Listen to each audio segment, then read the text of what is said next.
Bonjour, bienvenue sur une nouvelle chaîne, donc aquaponie, des truites dans le jardin. Donc en fait cet épisode-là, ça sera pour vous expliquer comment reproduire de la truite dans un système aquaponique. Donc dans ma petite serre que j'ai fait donc il y a un an. Et donc là on est allé chercher les œufs de truite. Donc ils sont déjà œillés, donc ils sont pratiquement prêts à naître en fait. Et donc je vais les mettre dans des petits casiers que j'ai fait, un petit casier avec un tamis. Et donc on va les laisser dedans et là ils vont commencer à naître. Ok, donc je vais vous montrer dans quoi je vais les faire naître et comment j'ai fait ma petite caisse. Donc voici la caisse que j'ai fait. Donc je vais enlever les petits pavés que j'ai mis dedans, les petits galets pour la lester. Donc, voilà, c'est simplement une caisse, il n'y a rien d'extraordinaire, une caisse en plastique. Donc là j'ai mis une petite grille. Là j'ai mis un petit bidon, l'eau va rentrer par ici, passer à travers la grille. Comme ça, je peux mettre un filtre si j'ai envie. Et ça va ressortir ici. Après, donc, je la leste avec ça. Alors, j'avais pensé à mettre du gravier, mais le problème, c'est le gravier, c'est que c'est un ni à nitrate et nitrite. Donc, vraiment, c'est pas bon. Donc, on met des petits cailloux. Et après, je vais la mettre à l'intérieur de mon système aquaponique. Vous voyez, la caisse, donc, elle est à l'intérieur de mon raft. Donc là, je vais mettre un petit T. L'avantage de ça, en fait, je peux régler mon débit. Donc plus je baisse, et en fait, moins ça débite.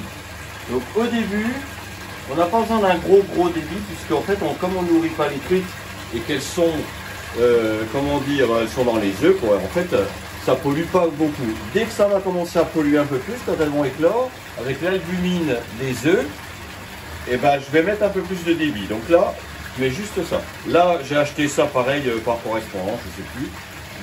Je le mets comme ça. Comme ça, j'ai 2-3 cm d'eau, ça me suffit. Et je vais prendre mes œufs de truite là-bas. Je vais les mettre dedans. Je vais vous montrer. Donc ça, c'est ce que je viens d'acheter.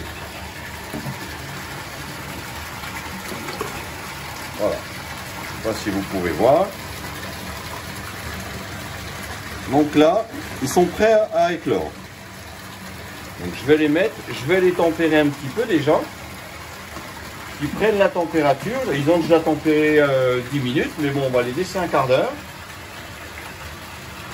Voilà. Donc ils restent ici tranquillement. Et dans un bon quart d'heure, une demi-heure, je vais les transvaser ici. Après, ce que je fais, je mets un polystyrène dessus pour éviter la lumière. C'est vrai que les œufs de truite ou les truitelles n'aiment pas trop la lumière. Maintenant, je vais vous montrer ma dernière tournée. Donc là, c'est des truites fario qu'on va faire. Et là, c'est des truites arc-en-ciel. Je ne sais pas si vous les voyez. Donc là, il y en a à peu près 1500. Je vais vous soulever le raft.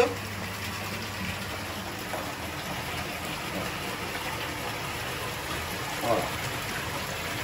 Il y en a un petit peu partout. Donc elles aiment bien être sous le polystyrène. Comme ça, elles se sentent un petit peu en sécurité.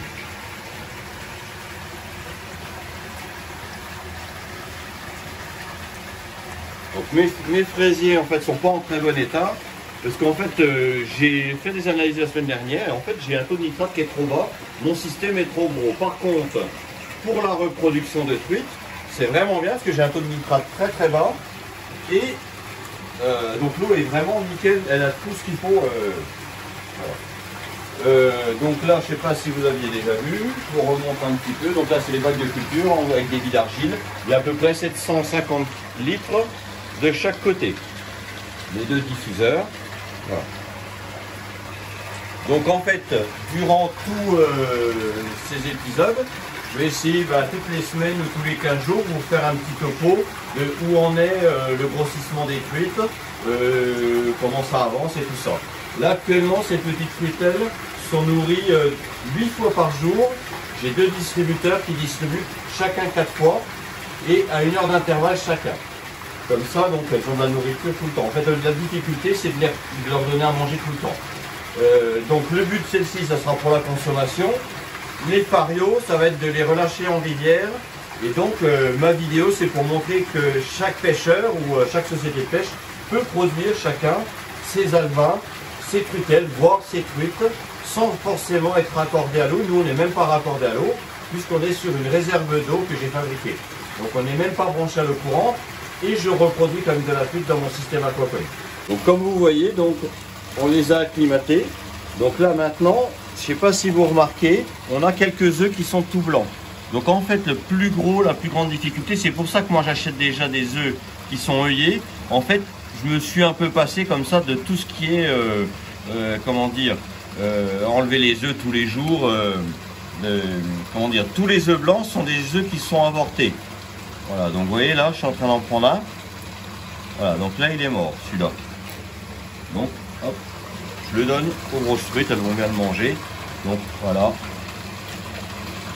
Mais en fait, si on regarde bien, vous voyez, j'ai... Et si vous observez bien, il y en a même qui sont déjà nés. Enfin, je vais vous montrer. Là, juste au bout, il y en a quelques-uns qui sont nés. Donc vous voyez, je viens d'aller les chercher, ils sont déjà en train de naître. Tiens, j'en vois encore un qui est blanc. Je l'enlève. Parce que vous voyez, tiens, il y en a un qui est collé et ça peut flinguer l'autre qui est à côté. Tiens, je vous montre. Là, si vous voyez, voilà, celui-là il est HS. Voilà. Donc là après, je vais les couvrir pour qu'ils soient dans le noir. Et donc normalement, d'ici fin de semaine prochaine, les alevins devraient être pas loin d'être éclos. Voilà. Après, donc ils vont naître, ils auront un sac vité là. Et donc il ne faut toujours pas les nourrir. Je leur disais, il faut attendre qu'ils résorbent leur sac vité là.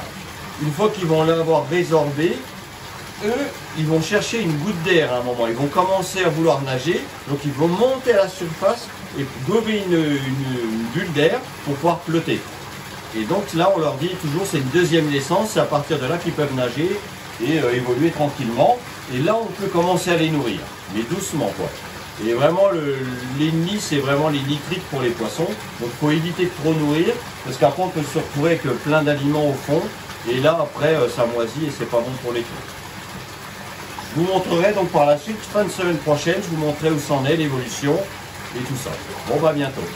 Alors, une dernière petite chose, donc le but de toute cette opération, voilà, c'est bon. Là, c'est vraiment de la truite fario pour être lâchée en rivière. Donc si ça vous intéresse, bon bah essayez de regarder la chaîne, mettez un petit pouce bleu et essayez de vous abonner si ça vous intéresse. Donc à bientôt, au revoir.